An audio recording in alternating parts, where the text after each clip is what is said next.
Good morning, good afternoon, and good evening. This is Doug Brunke from the headquarters of Global Chamber in Scottsdale, Arizona.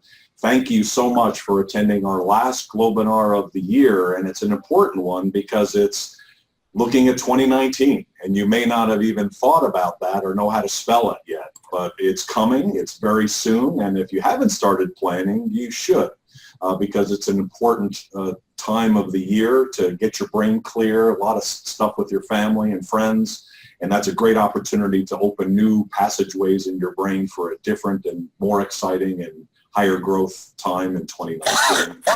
Fortunately, we have 4 amazing speakers, 4 really coaches and consultants and people who have been helping companies all for many years and getting to the next level of growth. And we're going to start today with Marco Robert, our coffer there. I hope you're feeling okay, Robert. Marco. So thank you for attending. I'm okay. Today. Thank you so much. Thanks for having me.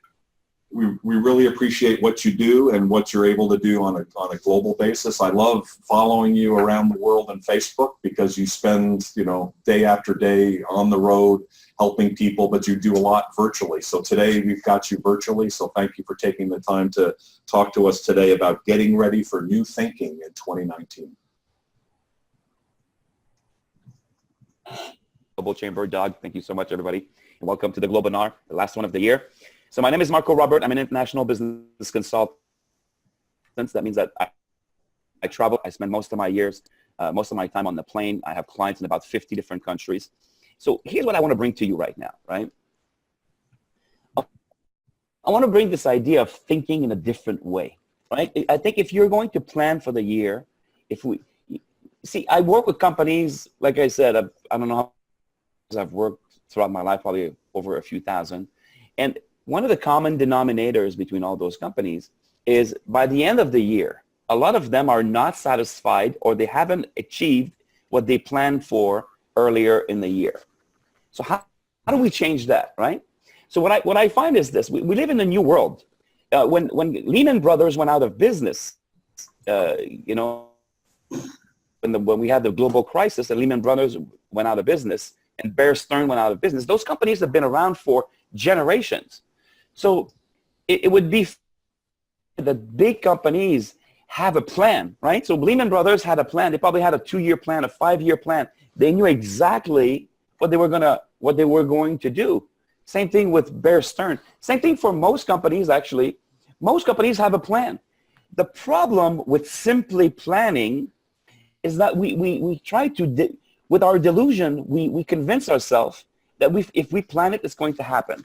So I don't necessarily like this idea. I think it's okay to foresee what's going to happen in the future, but I like the idea of mapping a lot more than planning, right? So what's the difference between mapping and planning? So the guy who maps is someone who understands. Planning is trying to understand the future, trying to understand where things are going to go. That's kind of a weird science a little bit. But mapping is really looking around you and understanding your strengths, understanding your weaknesses, understanding what you're good at, areas of the market, understanding your team, looking at your own operations, and beefing up, right? And look at ways that you can actually improve your business, and then you beef up. You make yourself strong instead of trying to play. You see, I speak at a lot of universities. The business programs invite me to speak all the time, and I was in Johannesburg not that long ago speaking at I don't remember the name of that university, but it's a global university in Johannesburg, and I spoke in front of these MBA kids. And you need to understand, most people go to school, business school, and by the time they graduate, they have this idea that business is a science.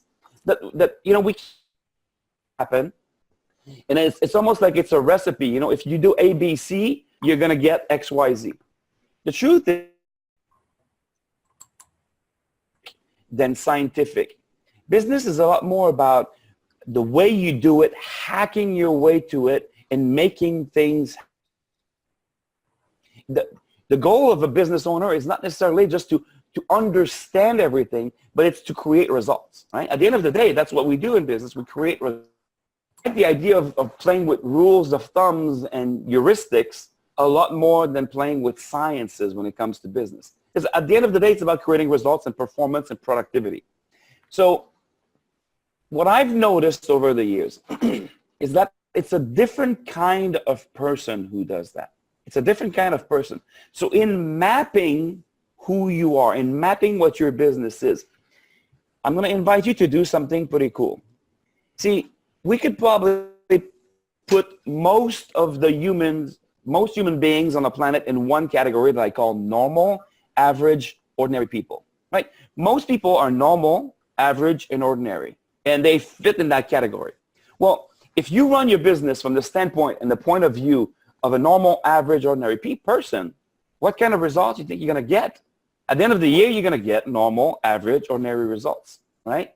And I know that most of you, if you're up early this morning and you're watching this webinar, this Globinar, you don't want normal, average, ordinary results. You want extraordinary results, right? Most people start a business not because they want to be normal and average, but because they want more out of life. So the idea here is this, very quickly. Instead of being normal, average, and ordinary, you need to become what I call an outlier entrepreneur. An outlier entrepreneur. The term outlier basically means somebody who doesn't fit within the parameters of the statistical analysis, right? So it's somebody who's outside of the norm. That's the term outlier. And the term entrepreneur is a French word that means a person who undertakes to do more. So become such a weird person who wants to undertake to do more. Somebody who wants to grow beyond averages, beyond conformity, beyond normalcy.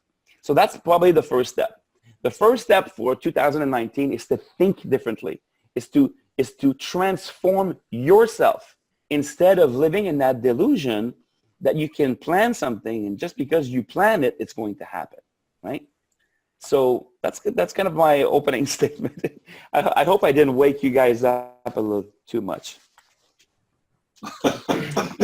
Yeah, our brains are starting to get warmed up. I think that was really good, and apologize. The Wi-Fi there is a little bit breaking up, but I think we got the gist, the 95% gist of what you said, certainly around taking a fresh look. So as you're watching this and you have questions, you can either go to the chat box or you can, well, that would be the best way to do that as you're watching this.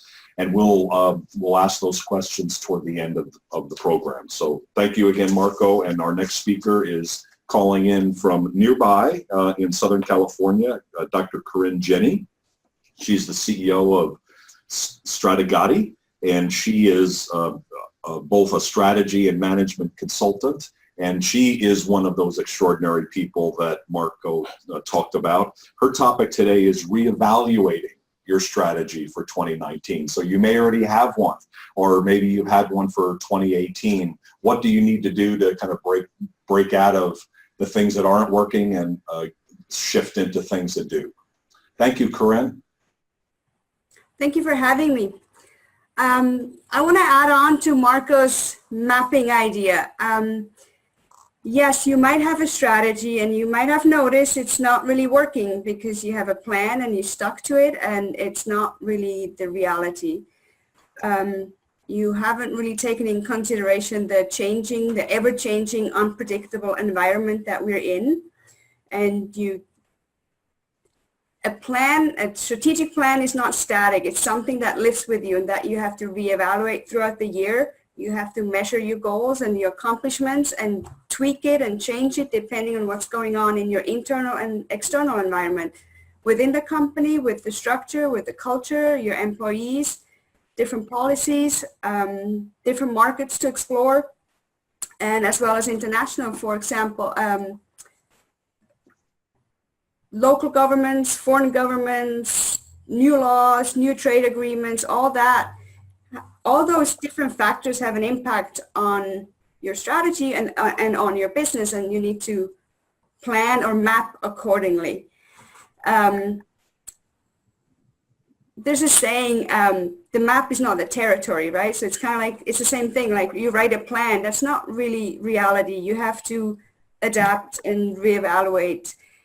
One of the main points I want to make, though, strategic planning is important for every business, especially small, medium-sized businesses who often ignore it because they think it's too complicated, too complex, they're too busy with the daily demands and forget about their planning, and they're kind of fall victim to the shiny object syndrome of like, whoa, look, this is a new trend, or oh, look, we should go explore this market, and someone said we have to invest in that.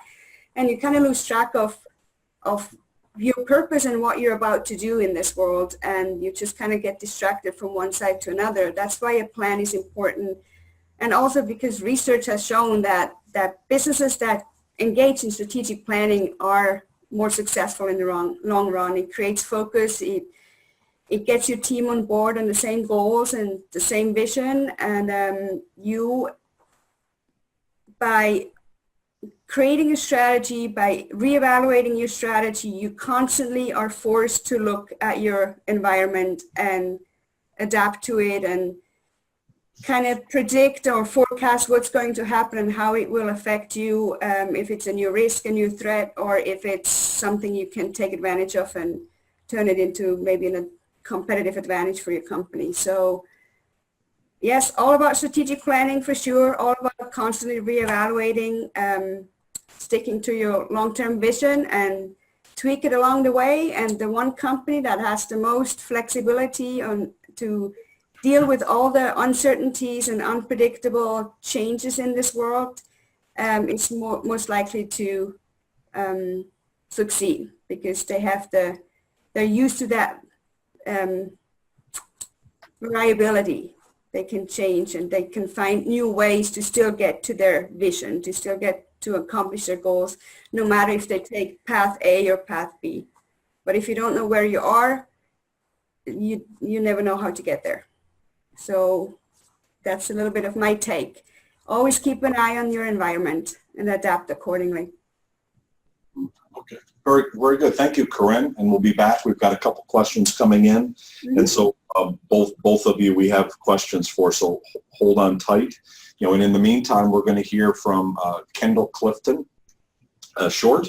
She is the principal at Purposefully, and she is really global. She has been primarily in the Melbourne, Perth areas of Australia, and now she's back here in the United States.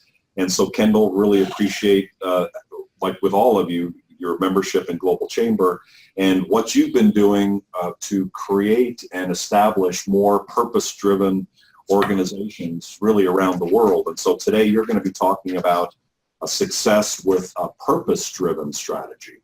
Thank you, Kendall. Yeah, thanks for having me, Doug. It's great to be here. And what I love about today so far is that Marco, Corinne, and I were all talking about exactly the same thing. And that is the fact that the world's changing, and our ability as businesses, as organizations, as leaders to adapt and embrace that change and explore new opportunities created by that change is what's going to move us out of normal, as Marco was talking about, and into being an outlier. So lots and lots of the businesses I work with, everybody who goes into business starts out for a specific reason. They have a specific purpose that's driven them to make the decision to go into business. But somewhere along the way, often they've become disconnected from that, or lost it, or started chasing something slightly different because they felt like they should. That's either the advice they got or what the market suggested. When we can step back and reconnect to that purpose and actually grow that purpose beyond just profitability, just the bottom line, what we're really doing is opening ourselves up to be primed to adapt and embrace the change. So, the world's changing. No one's questioning that. And really, as business owners, two things are changing. One, the expectations our customers have of us, and the expectations that our staff have of us. And the reality is the research suggests that over 50% of consumers expect to actually get more than just the product or service they're paying for when they spend their money. Now that's massive. And you think about 10 years ago, that wasn't the case. So more and more there's this growing awareness of what's the impact of what I'm purchasing. Similarly, you know, research suggests that over 25% of employees want to work for a company that does more than just makes money. And when they do, so when a company has a purpose that's bigger than just the dollars, more people want to work for them, so their recruitment pool's bigger. And when they get there, when they actually do work for them, they work harder, they become more innovative, the problems that they're willing to solve and stick at solving get bigger and get more important and get more impactful, if you like, because there's this connection to something bigger than themselves. There's this connection to something that really matters. So when business owners can really develop more of a purpose-driven business model or reconnect to that purpose and really explore what that could look like beyond making money, so either shift their whole business model or even shift just some aspect of their business model, really that opens up a whole world of opportunity to become more profitable, which is ultimately the bottom line. Like, we still need to make profit. We're all in the profit-making business, and why we use the levers of capitalism to do more than just make money, but actually solve big, important problems that are going to serve humanity in the long run. So, you know, for me, I come across lots of businesses who still are stuck in this mindset of doing good is something that happens when you've made money. And perhaps it looks like CSR, perhaps it looks like philanthropy, you know, it can look like a bunch of different things. And it can look like those things, and there are opportunities to really transform the culture of your organization through those avenues. But there's also this massive opportunity to actually build more doing good, if you like, into your actual business model. For example, there's this amazing organization in Australia, an energy company that essentially sells energy. They have a product that allows the energy to be harvested off a photovoltaic cell and stored in a battery so that it can then be used when the sun's not shining, which has been a huge issue for solar power up to this point.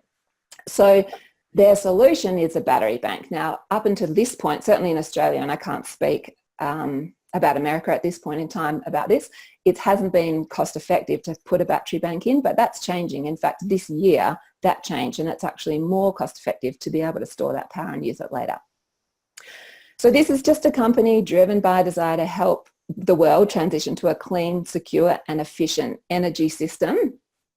But what they've done is they've thought really out of the box, if you like, about how they can go about doing that. And rather than just selling batteries, they've developed a community model where communities like sporting clubs, education facilities, geographical communities all get together and set up a mini grid where when one place has an excess of power, that can be then distributed to somebody who has a deficit of power.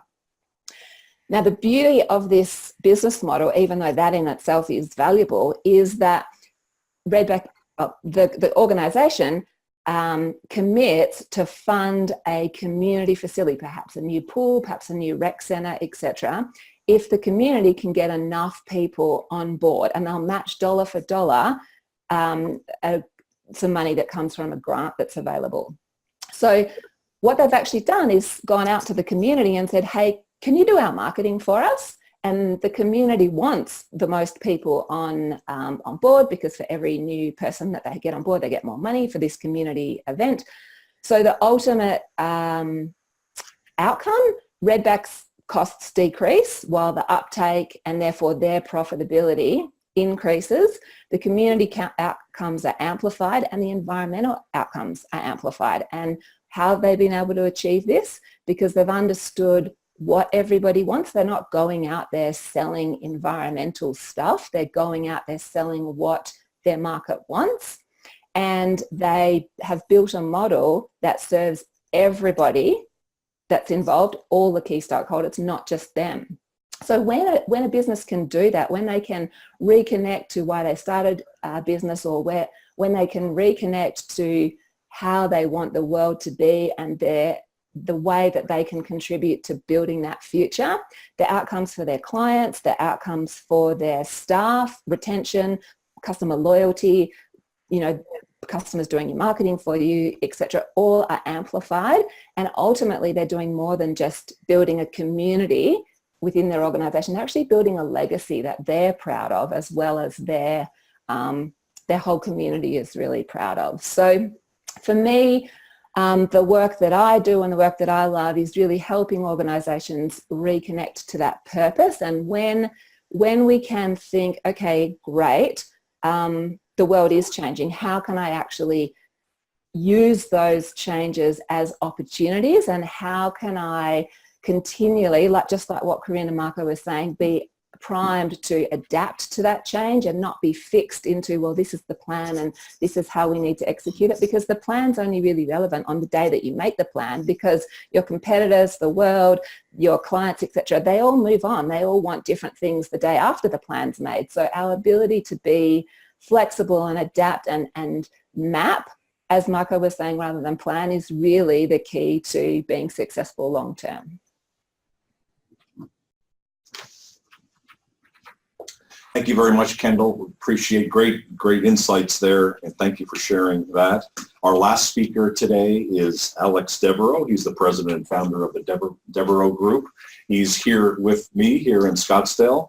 And so, Alex, thank you for all that you do. Alex has a long 3 decades worth of helping companies, and when you kind of dig deep into some of what he's done, it's pretty phenomenal work with both large and small companies. And today, Alex, you're going to be talking about critical thinking on strategy and success. So thank you very much. Well, thank you, Doug. And hello, everyone, and happy holidays to everyone. Again, Alex Devereux is my name. And so far we've had some interesting discussions regarding different aspects of preparing for the future, the immediate future and the distant future. One of the things that I was able to pick up from several of the discussions is, for example, the reference to, science versus art as it relates to business. And of course, I think it's both because we have to apply ourselves scientifically in terms of understanding very basic mechanics associated with operational functionality. And then we also have to take into consideration the unknown that business is still trying to address, and that is the people factor. We still haven't gotten a handle on that. We still need to work on that. So given that, I also like Marco's reference to normal, average versus extraordinary. And of course, we agree with that premise, and that's why we created this assessment to address the different levels, if you will, of differentiated performance. But in business, it's really about how do you handle things under pressure. And if you're able to function effectively under pressure, then it becomes more predictable. But if you don't know how you handle issues under pressure, it becomes a challenge. And so that being said, I also like the fact that, Marco, again, made reference to the outlier entrepreneur. I think it's an interesting reference. I think it's a good reference. But in addition to that, we still have to have some mechanics associated with how do we effectively, administrate and manage our business environments. And then how do we handle people in our environments too? So you can't be too far out there, but you have to be out there far enough so that, you can actually keep your business fresh. And as Corinne made reference to the strategic, planning aspect, very important. I mean, the statistics have shown that if a business plans strategically, they are subject to increase their revenue by much as 10 to 13% just from planning. So that says a lot, about what's available and what's possible.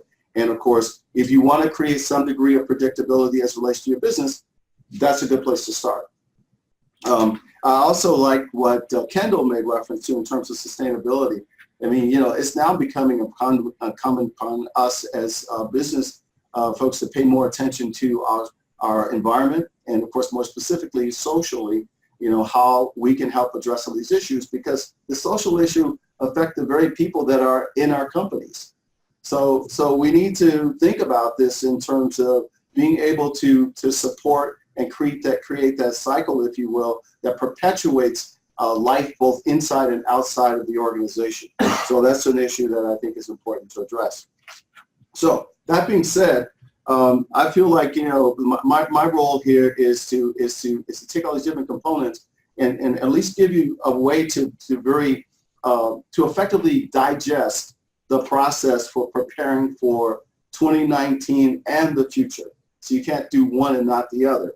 And so for one of the things that I'd like to suggest is that you think about what you can do in 2019. You know, very basic thing. And of course, I like the reference to mapping, Marco, because, you know, it is the process of, you know, it starts with that first step. You know, what's the first step you're going to take in 2019? And then what are all the subsequent steps you're going to take, you know, after that, leading to 2020. And of course, what's interesting, if we're entrepreneurs or if we are responsible leaders in our businesses, we have to prepare ourselves both tangibly for the present and the future. Now, what has been a challenge for us over the years that I think we need to pay more attention to is that technology has really accelerated that curve. And so that being said, you know, talking about like what you want to do in 2020 is important. And what you must do in 2019, that's another factor that you need to consider. And then, of course, what you will do in both 2019 and 20. So it's one thing to talk about it. It's another thing to actually commit yourself to actually executing and doing the things that are important. You know, and of course, I love the theme that you know, Doug has started with the chamber, and that is, you know, be unstoppable. How do you be unstoppable? Well, you be unstoppable by preparing. That's where it starts. And of course, so you have three areas that I think is important for you to pay attention to be unstoppable and also be global. And that is, first of all, mindset. Mindset is very important because that's where we start. You know, the things that are important for you to pay attention to. And then the second thing is you know, performance. We still need to look at the issue of performance, and that's why, you know, making sure that we have an understanding of our capacity and ability to perform, et cetera, extremely important. You know, I love the fact that, you know, Corinne introduced the PESTLE, if you will, aspect in strategic planning. PESTLE is when you look at political issues and government issues and the different areas that will affect your business, both present and future. You know, just recently we just introduced a sales tax, and already we're having impacts because, you know, people aren't sure what to tax and what not to tax, you know, from a sales tax standpoint. So that being said, you know, understanding those different factors that will disrupt your activity and your ability to stay focused on your business is important, and it will adversely affect your performance if you don't pay attention to it. And then, of course, the last thing is, you know, the bottom line is the outcome. When it's all said and done, at the end of the day, we still need to generate revenue. We have to generate revenue not from a greed standpoint, but from a, you know, operational standpoint. We still have to pay salaries. We still have to keep lights on. We still have to support the community. So the outcome is very important for us to focus on and not be afraid of it. You know, look at it, and then, of course, do the things you need to do to be responsible. And that's what I really like what, you know, Kendall introduced was the sustainability aspect of saying, look, you know what, we still have to function and live on this planet. And, you know, we're not functioning for just a 5-year period, but we want to function for a 20-year, 100-year, 200-year, 300-year period. So we need to think both short-term and long-term. That's very important. So in essence, you know, having the right mindset, you know, being fixed versus being growth-oriented will help you, you know, kind of assess where you are. Right performance, you know, looking at your capacity, your ability to be able to address things effectively. And then, of course, looking at your resources will be very important. And then, of course, you know, the right desired outcome. And, of course, being sustainable is so important. So that has to be all-inclusive in your plan.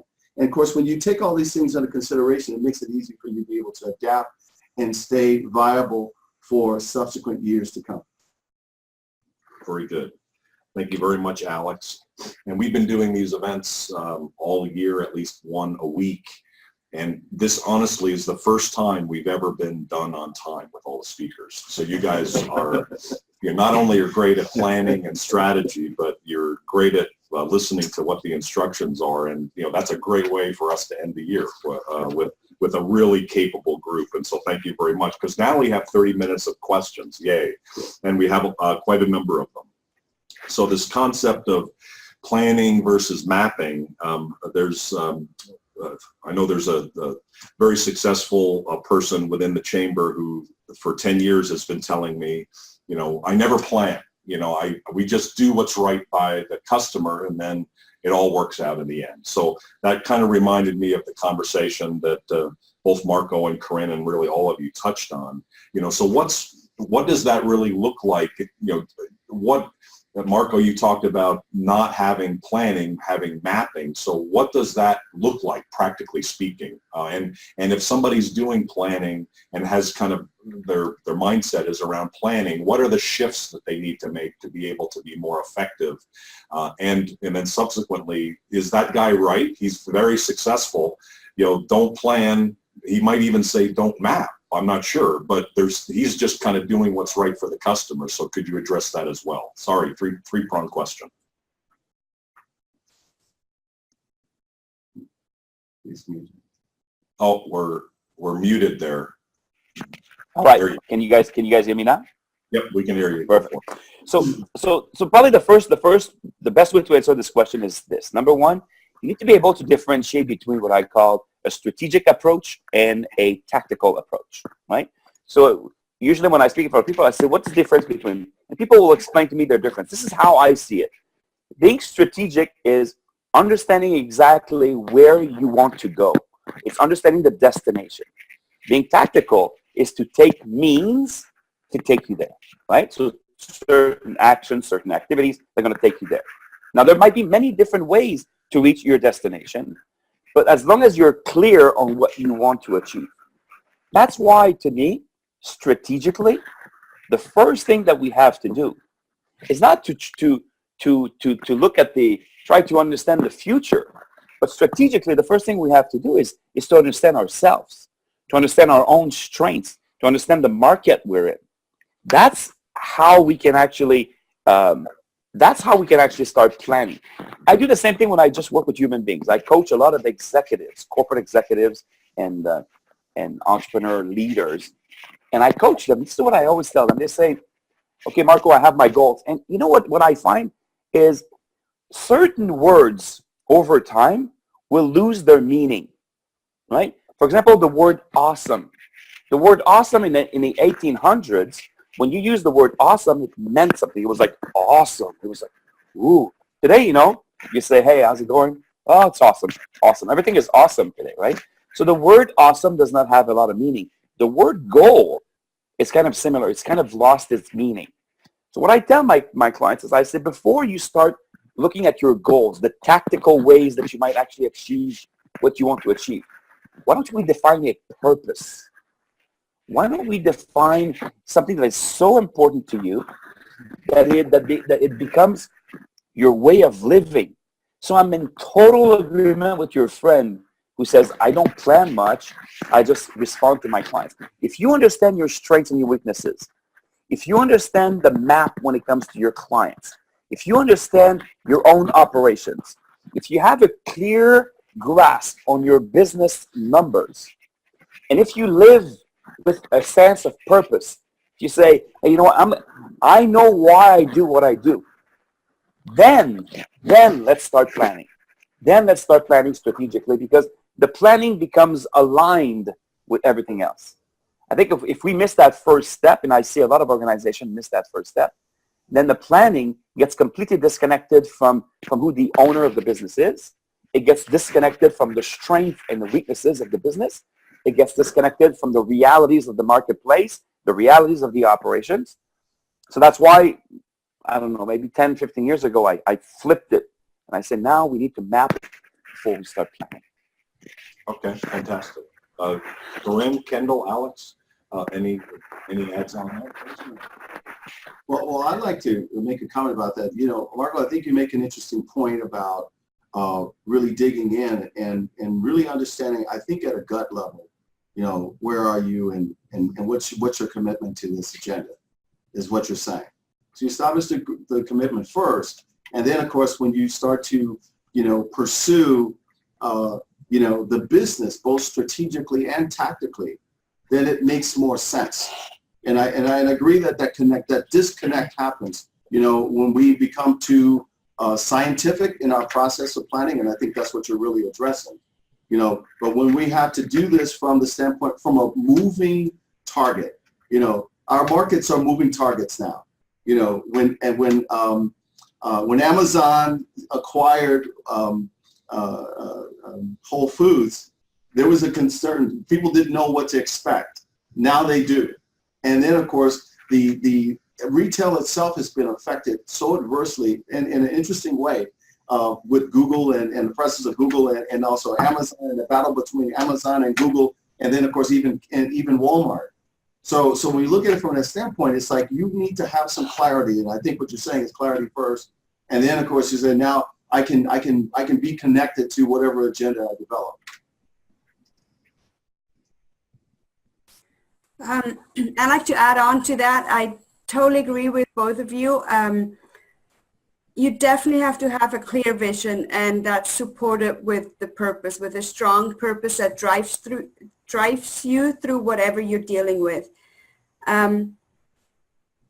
Planning, a lot of people consider planning going into details and plan every little day and every little hour in the day of what needs to be accomplished to then accomplish the bigger vision.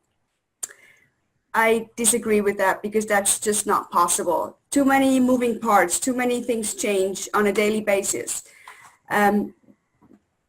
With a strong vision, with that great goal in mind for the company as an entity, it doesn't matter how you get there. And that's depending on the moving parts. You kind of have to adapt and slow down over speed bumps, or slow down when an object comes into the road and catches you by surprise. You have to adapt to all that, but you can only adapt and still find your way towards a goal if you have that strong vision and everyone's on board with that. And that strong vision is usually just really rooted in a purpose, something bigger, something that gets you going no matter what's happening in the world, because you do have that end goal in mind. And again, part of planning, or one of the aspects of planning, is also like scenario planning. And I think that helps a lot of executives and top management teams to find potential threats or opportunities or variables that might affect the project, and find ways to deal with it ahead of time, and maybe even come up with the worst case scenario and find ways to deal with it, so that when it happens, your mind's already set to what's possible, how we can react to it or how we can adapt. And that helps. You can't really do that on your own, because for scenario planning and any kind of visualizing of what could happen and different variables affecting a project, you need different perspectives. I kind of look at the world from various different perspectives, being from Europe and living in the US, and background and everything that kind of made me who I am. You have to understand how you look at the world yourself, how you filter the information that comes through to you. Do you only look at the world through rosy glasses, or you see everything negative? That all ends up impacting your decision making. And I think having a team or even an outside consultant come in with a different perspective that creates more awareness to situations that you might not even have thought of with your business or with a project or a new market you want to explore. And those are all things you need to incorporate into your planning, and keep your options open with regards to what path to take to get to your vision, to your big goal for the company. Great. You know all about that, Kendall, don't you? Purpose. Yeah. If I could just add, Doug, I'm totally agree with what Corinne and Marco and Alex have said. I think there's what we're really talking about is our level of commitment to the problem that we feel like we're achieving, whether that's making money or whether that's solving, global hunger. The bigger the problem and the more important to us it is, then the more attractive to other people who share a passion for that problem it is. And so who you're attracting and who you're getting on that journey to help you changes, and so therefore your level of innovation and ability to adapt, etc., changes, and therefore your result changes. So the bigger the problem and the bigger your commitment to the problem really transforms everything. And I think too, when we talk about planning, are we talking about what I need to do, or are we talking about, so is the plan, okay, well, we're going to do this and then this and then this, in which case, that may not be relevant 5 minutes after we've made the plan. Or are we planning for the systems that we're going to use that allow us to constantly reassess and adapt to the change? So when we're planning to embed systems that actually help us on that journey, whichever path we choose to take, because there's always, 1,000 roads to Rome, right? Then that's a different way to think about planning. It's almost, what we're really talking about, well, what system, I'm planning to embed a system that will facilitate me getting to where I want to go regardless of which road I choose, rather than I'm planning for what I need to do. Gotcha. So that's a great segue into the next question that's coming in from Bangladesh and from Rayhan. Thank you very much for your question. So he's asked, how do you devise a contingency plan for unpredictable variables for the business or for a project? And sort of related to that question would be, what we're talking about here on planning and mapping, is it written down? What form does it take? Because we have stakeholders, we have employees, we have people out in the community, having a slogan over here on my shoulder, be global and unstoppable, at a high level, how do you handle that? That doesn't really mean anything at a high level, right? You've got to have layers of things that are happening to make that happen. So is it written down somewhere, or how do we write it down, and then how do we plan for unpredictable or predictable issues and changes? Anybody like to take that one next? Sure, I'll take it. Okay. Wow. It's a very important question because, and the reason it's important is because contingency, or you might say risk management, is what we're really talking about here in terms of, contingency planning. And that's good news and bad news. And I think it has to do with the quality of information you have as it relates to your situation. I think the more you are aware of your process, the easier it is for you to assess risk. The less you know about your process or your system, as Kendall made reference to, that makes it more challenging, because there's a lot of unknowns that you have to take into consideration. I think you can overplan, and I think you can be too paranoid. And of course, and that's why I like the aspect of the outlier entrepreneur, because the outlier entrepreneur, knows that there's risk, but there's calculated risk. There's risk that's assessed based on what's understood. And then, of course, at some point, you still need to pull the trigger. You still need to do something. You have to be okay with doing something. It's more about your response to, how will I respond to something happening that I didn't plan for, as opposed to trying to spend most of my time trying to assess things that might happen. I'll spend more time thinking about what might happen than I will about, being willing to test, being willing to explore. So I think that's another aspect that has to be taken into consideration and create a balance between the two, especially on the risk management side. Okay, very good. Anybody else?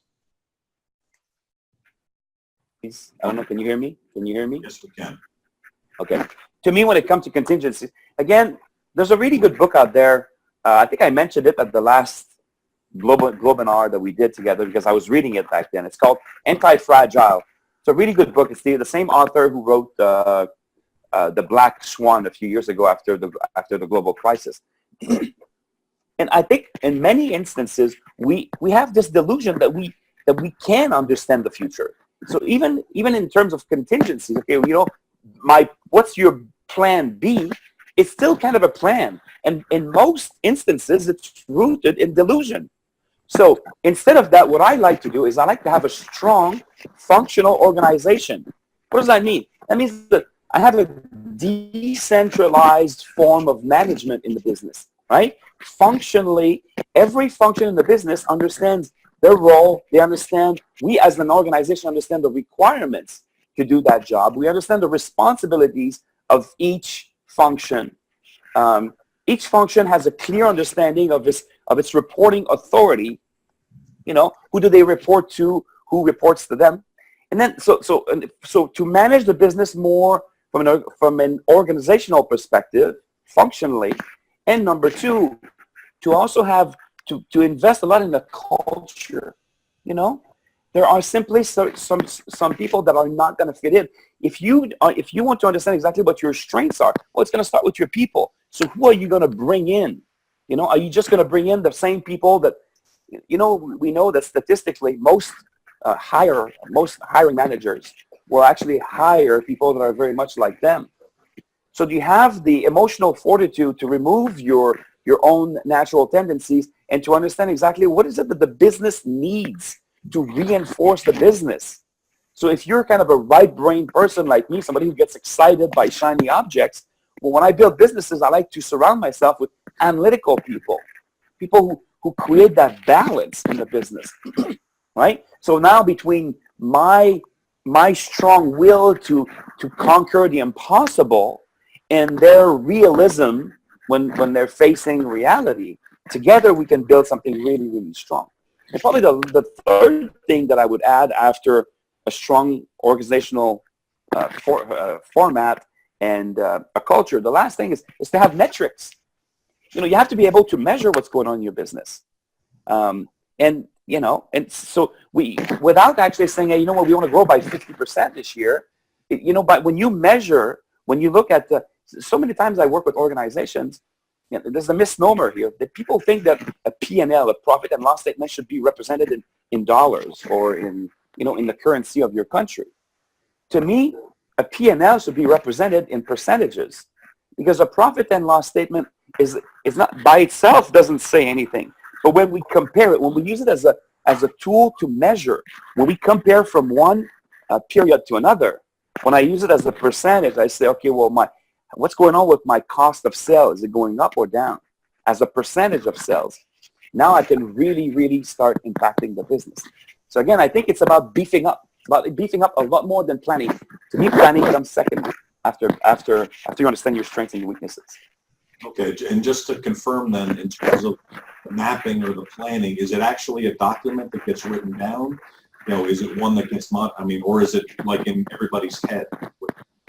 Well, depending on the size of the organization, right? To me, it's I remember when I was studying business in college, you know, one of my teachers said something. He said, you know, you can always control more and more and more. So, but at some point you get to that area of diminishing return, right? So if I work with a small micro enterprise, it might simply be agreements that we have or what the strengths are. But when I get into businesses that are in the several millions of dollars, absolutely everything needs to be written down. You need to understand exactly what is it that we stand for. What are the values of the end of the business? What's the purpose of the founders of the business? What are we trying to accomplish? What mission are we on? But with smaller companies, probably less than $1 million, usually it's just an understanding of what we're working for. Again, business is a lot more about heuristics than it's about science. It's a lot more about doing whatever you can to get to the results, rather than actually, you know, trying to follow some theories, some practices, like a technocrat, and not really. Sometimes people lose sight of the result, but they're so enthralled by the processes. So I think you have to be careful about that. Just remember that it's always about getting the results. Okay. And if I can add, Doug, I think, you know, what Marco really touched on there is about culture. And so, you know, do I write down how I respond to X, Y, and Z? Well, no, because you're just spending your entire time writing down operations.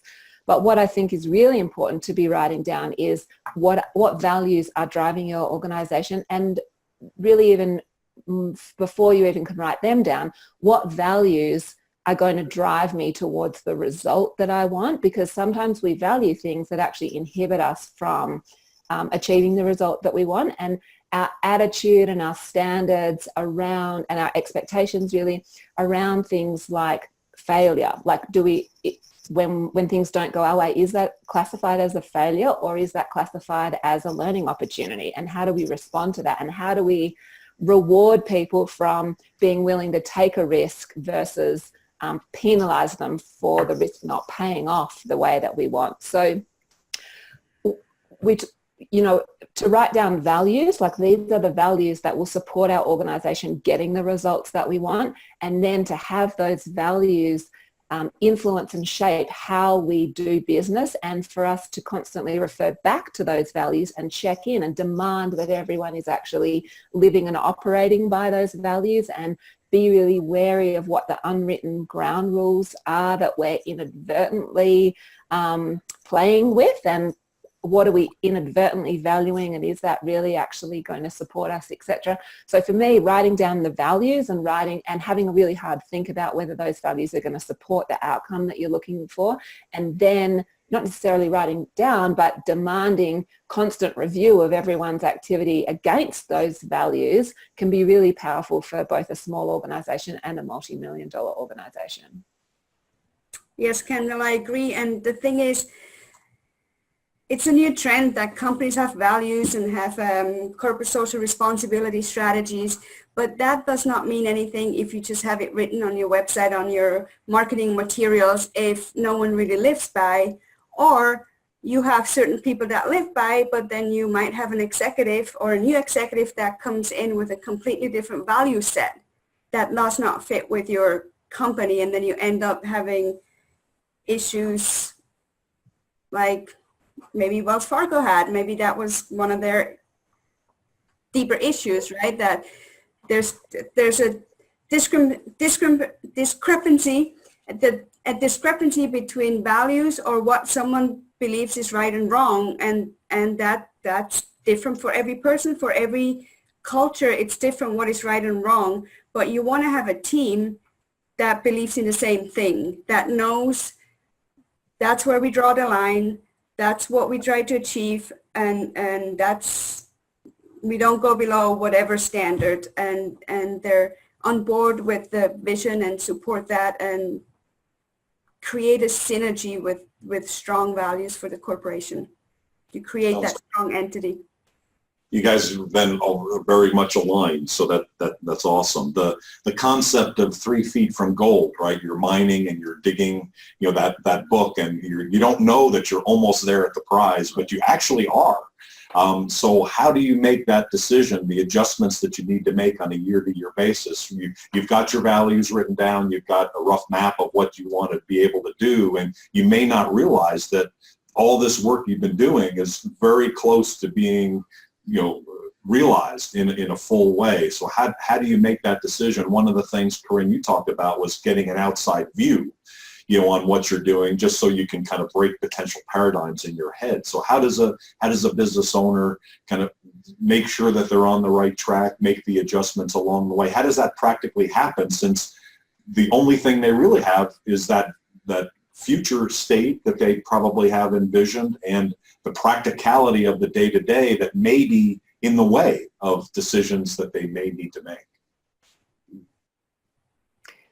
Well, Doug, I'm not sure if I have understood your question correctly, but I guess for me, like, do we ever arrive? I feel like the end goal that we want is an end goal at one point in time, and the closer we get to it, it shifts and morphs anyway. So I think if an organization says to me, oh, you know what, we're done, we've arrived, it's a bit like a leader saying, oh, you know what, I've learned everything I need to about how to lead well and how to manage my team and how to do what I need to do. It's like, well, you never actually get there. The goal constantly changes, and really it's again about our ability to step back and recalibrate constantly and realign everything to the new goal. But it's not the purpose that's changed, it's the steps along the way, or how we're moving, how we're achieving the purpose that's shifting because of how the market and how the world is changing, or policy is changing, etc. So you know, like, sure, we might be 3 feet off the goal that we had, but really that's just an opportunity to reevaluate whether that's still a goal or whether that's still a goal that's going to serve the purpose the best, given the shifts that we've seen in the time that it's taken us to get there. True, Kendall. I agree. And it's a journey, not the destination, right? Right.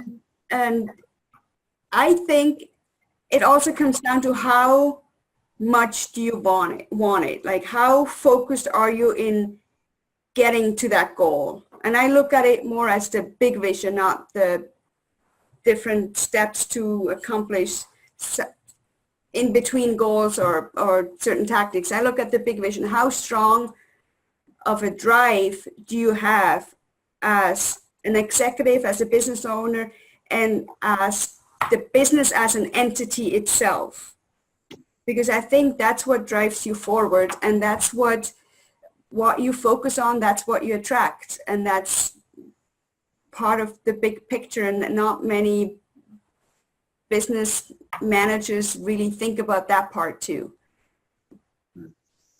Gotcha. You know, I'd like to add, I agree both with Kendall and Corinne, you know, in terms of this position of, you know, how do I move myself forward? And what I've often seen with, you know, CEOs and C-suite individuals, I think what it boils down to is how uncomfortable am I willing to be for success? You know, and if it means being uncomfortable, doing the things that are uncomfortable to move forward with what you've committed yourself to. And if you're not, guess what? You're going to defer to staying comfortable, you know, being complacent and pursuing it. And oftentimes when it's all said and done, at the end of the day, if you've done all the analysis, you've done all the evaluation and assessments, you see the issue in front of you. I mean, good examples over and over again. Kodak. Kodak is a perfect example of a company that was, you know, comfortable with being in the chemical business. And they had already developed a digital camera. And look what happened to Kodak. They're gone. GE, they tried to reinvent themselves, but they're struggling right now. You know, and so when it's all said and done, at the end of the day, it's about timing. You know, how long does it take for you to get uncomfortable enough to make the best decision for your future? And until you get to that point, the longer it takes you to get to that point, then of course what happens is that your market is still moving. You know, how do you catch up to it? Gotcha. And while you're thinking about how to catch up to it, you're being passed by everyone else. You got it. So become comfortable in being completely okay in uncertainty and unpredictability, because it's basically all an illusion. Like, we think we know what's going to happen next, but we don't. Things can happen any instant in personal life and business, and you just have to relax into being uncomfortable. Yeah, and even the idea of trying to predict or trying to work out how to get back to where your market is, that's you looking for more certainty rather than being willing to be uncomfortable and live with that uncertainty.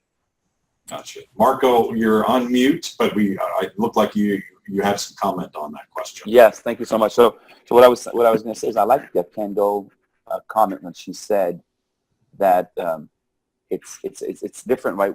I think the way I see it is this. This is the way I see it. Business is a game. It's a game, but it's not like a baseball game or a football game or a basketball game. Like, it's going to end at some point. See, when we play a basketball game, you know at some point the clock is going to end and you're going to win. Well, the clock is not going to end soon in the business. I think in business, you win if you stay in business. You win if you play the game in a way that you can actually sustain yourself. The reality is that most businesses will fail. We know that a vast majority of businesses will fail. So the game of business is to play that game so that you can stay in business. You know, I think that's the point I wanted to make. That people need to understand that this is not just about accomplishing short-term goal, but it's about, you know, remaining, being able to stay there. And when it comes to the idea of playing outside of your comfort zone, what I always tell people is this, right? Just come to the conclusion and the awareness that whatever is outside of your comfort zone, whatever you fear, you know, you look at other people, for them, it's completely within the safe zone of their comfort zone, right? So you have two choices once you understand that concept. Well, you can say, well, if somebody else can do it, why can't I? And then you can do it. Or you can find people for whom it is very, very easy to do something that is outside of your comfort zone.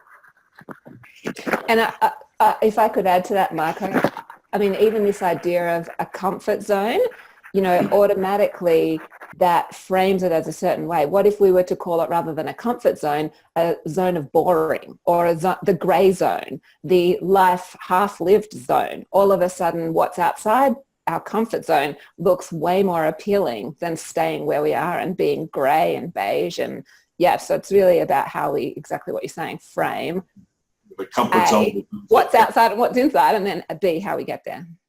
You know, Kendall, I agree with you. But, you know, different managers function at different levels. And so Absolutely. the levels is what influence the degree of pain in which they expect to experience if they do something different outside of that zone. And what's uncomfortable for one manager is very comfortable for another manager.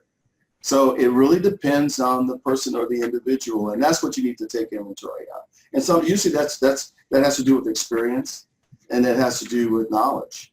And so the combination of the two is what's going to influence that boredom aspect or the anxiety aspect, or as Maheli makes reference to, the flow aspect in terms of being able to have a happy medium between the two. And there's always going to be roles within an organization that require less, you know, stepping outside the comfort zone, less tolerance of adversity, tolerance of uncertainty. And so taking stock of your people and their strengths and who's going to sit better in a role that doesn't require less uncertainty, and who's going to really thrive in an environment that requires lots of uncertainty. You know, just simple personnel shifts like that can radically transform your outcomes. Right. That makes sense. And it goes back to what I think all of you touched on in different ways, is that bringing in people that are different from you, whether it's a consultant or a coach or employees surrounding yourself that you talked about, Marco, those are all good things because it keeps you on your toes and it helps. So the contingency plan, the plan question that came in from Bangladesh really is, you know, make sure you've got people around you with different paradigms so that you can collectively figure all this out. So I appreciate all of you. This has been a really great conversation. There's quite a number of other questions that we have. So I think what we'll probably do is send this out to all of you, and if you want to write some additional comments, we'll include this in a blog post that'll go up, you know, sometime before the end of the year. And so I want to thank all of you, Kendall, Corinne, Marco, Alex. Thank you so much for participating today. Our next event for Global Chamber is next year, you know, on the 8th of January. So get ready for 2019. Think about what's going on. If you'd like to reach out to any of these folks and you haven't been able to do that or figure out how to do that, you can certainly do it in the directory for Global Chamber, or just send an email to info@globalchamber.org. 2018 is not over yet. Have a good rest of the year. Don't forget that. It runs through the 31st. And then have a great 2019, and we look forward to working with you. Thank you, everybody.